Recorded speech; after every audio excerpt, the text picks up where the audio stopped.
It's Mr. Guy Lachlan. Mr. Lachlan, could you come forward? Thank you.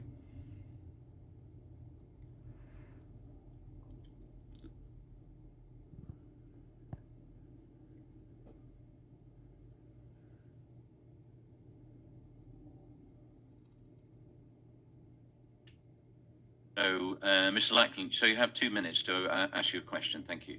Thank you, Chair. The Council's draft accounts published at 6 p.m. on the deadline date of the 30th of June 2025 revealed to the public for the first time that the Council has decided to write off £60 million of their loans to This Land Ltd, plus an unquantified impairment of some or all of the £5.8 million equity holding in the company. These decisions were made, it turns out, on March the 11th, 2025, by the Executive Director of Finance and Resources under delegated authority of the Strategy, Resources and Performance Committee. In addition, This Land's outstanding overdue interest payments of £6.8 million for 24-25 are now shown in the draft accounts as long-term debtors instead of current debts, where they should be. The Council's decision to write off the loans and impair the value of their equity appears to constitute an illegal subsidy under the UK Subsidy Control Act 2022, as it involves public resources, benefits an undertaking, provides a selective advantage, and has the potential to distort competition in the housing market.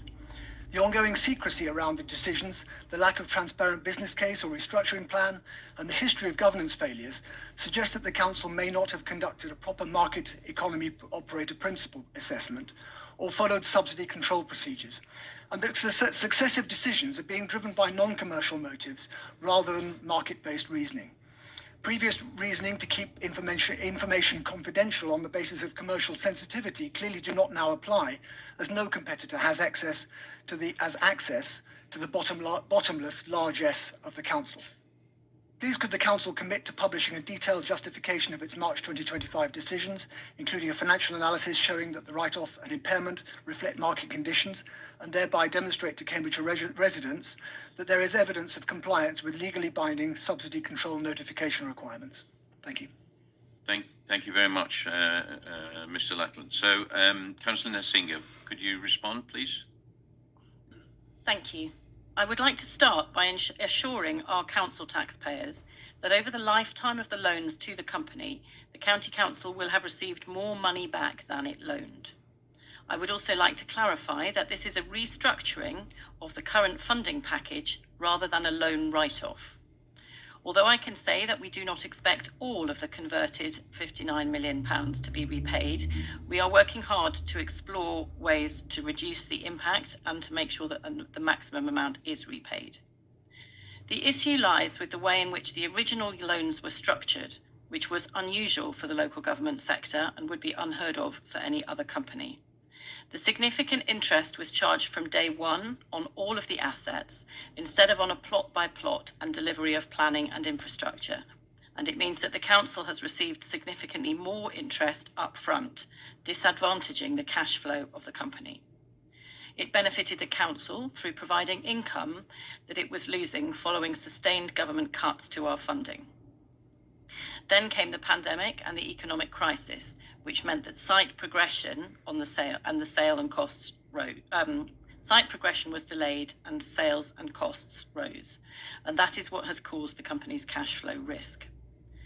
There has been a 42% increase in similar companies in the UK going into administration since 2022.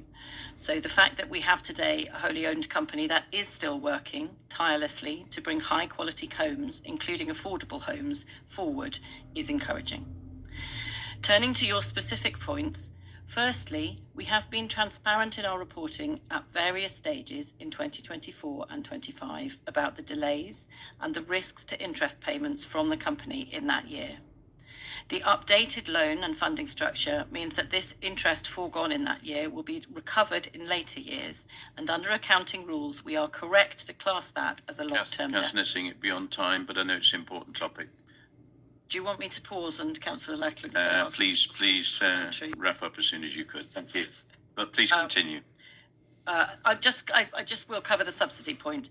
Secondly, I can confirm that advice on subsidy control was a factor that was considered by the SRMP committee in its consideration of the restructuring, and it properly reached its decision. And I'll pause there. Thank you. Mr. Lachlan, yeah, you have a supplementary, which should be related to the original question at 1 minute. Thank you. Thanks, Chair. It's becoming increasingly clear that This Land Ltd is a giant Ponzi scheme. Borrowed money was lent to This Land, on which the company could only afford interest payments, firstly by increasing their loan, and then, when that was made unlawful, by selling off assets over which the council held a charge in order just to pay the interest.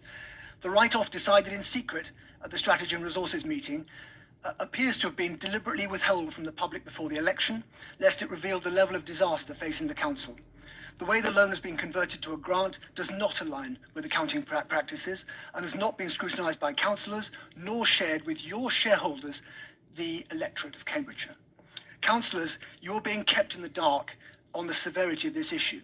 Your leader has delegated all decisions on this matter to officers who are acting as if they have the authority to make multi-million-pound decisions unilaterally and in secret. I urge councillors of all parties to wake up and realise that your personal reputations are on the line. Make yourselves expert on what is going on in your name and get involved, please. The shareholder subcommittee must vote down this fraudulent business plan. Thank you very much, Mr. Lachlan.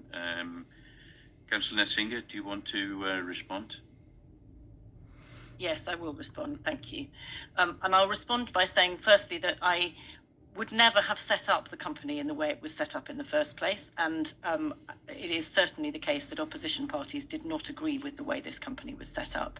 But since taking control of this council, it is absolutely untrue to say that we have handed everything over to officers. That is not the case. There has been scrutiny by councillors from across this council and across party over the last 4 years of the way in which the company was being managed.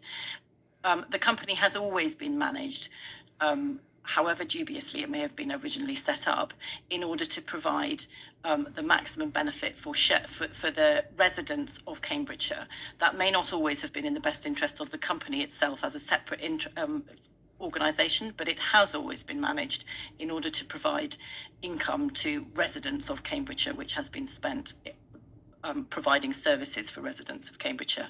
I would echo your call, actually, for councillors across this organisation to understand what the company does and how its accounting works, because I think there is a responsibility on every member in this room to understand that, and I would completely encourage them to do so.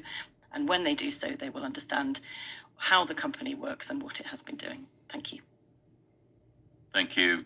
Thank you very much, Mr. Lachlan, and thank you for coming today.